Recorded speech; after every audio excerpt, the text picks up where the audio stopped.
नमस्कार, मी पूर्वी भावे. सुरुवातीला टॉप 25 बातम्या बघणार आहोत आणि त्यानंतर सुरुवात करूया झिरो आवरला. मुंबईत उद्या होणारी मंत्रिमंडळाची बैठक रद्द. स्थानिक स्वराज्य संस्थांच्या निवडणुकीमुळे बैठक पुढच्या आठवड्यात होणार, तर बैठक रद्द झाल्यामुळे उपमुख्यमंत्री सुनेत्रा पवार पुणे आणि सोलापूर दौऱ्यावर असतील.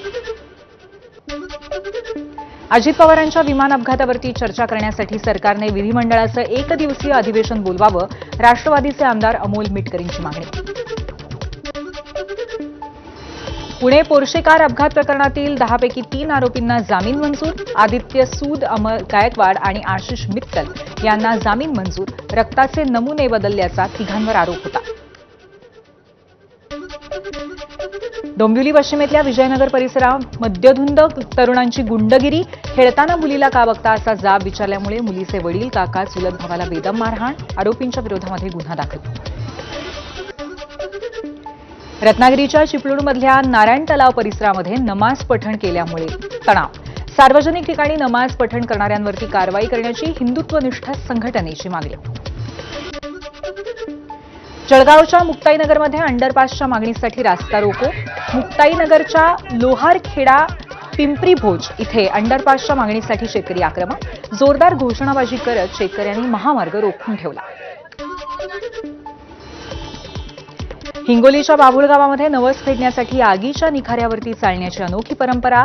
लाहाडी पौर्णिमेनिमित्त भरत असलेल्या येडोबा महाराजांच्या यात्रेमध्ये नवस पूर्ण झालेले भक्त आगीच्या निखाऱ्यातून चालतात. जम्मू काश्मीरच्या डोडा भागाला मिनी स्वित्झर्लंडचं स्वरूप. डोडा जिल्ह्याच्या दुर्गम भागामध्ये जागोजागी हिमवृष्टी. हिमवृष्टीमुळे डोंगरांचा रंगसुद्धा दुधाळ झाला आणि बर्फ साचल्यामुळे रस्तेही बंद झाले. हिमालयाच्या उंच डोंगर रांगांवरती दुर्मिळ बिबट्याचं दर्शन.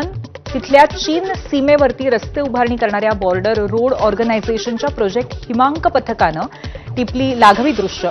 पायाभूत सुविधा आणि पर्यावरण संवर्धनाचा मेळ असल्याचं दृश्य. तुर्कीच्या मेझिटली शहराला पावसाने झोडपलं. मुसळधार पावसामुळे परिसरामध्ये पूर. अनेक चारचाकी गाड्या पाण्यात वाहून गेल्या, तर पुरामुळे मोठ्या प्रमाणामध्ये सर्वत्र घाणीचं साम्राज्य, जनजीवन विस्कळीत. लंडनहून बेंगळुरूला जाणाऱ्या एअर इंडिया विमानाच्या फ्युएल कंट्रोल स्विचमध्ये बिघाड. वैमानिकाने उड्डाण करण्यापूर्वीच समस्या नोंदवल्यामुळे अनर्थ टळला.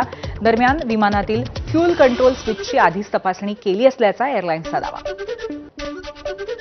शास्त्रीय संवादिनी वादक विदुषी सीमा शिरोडकर यांचं निधन. वयाच्या 60व्या वर्षी घेतला अखेरचा श्वास.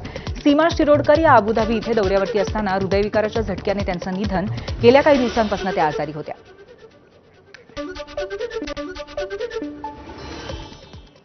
यानंतर पाहूयात या तासाच्या हेडलाईन्स.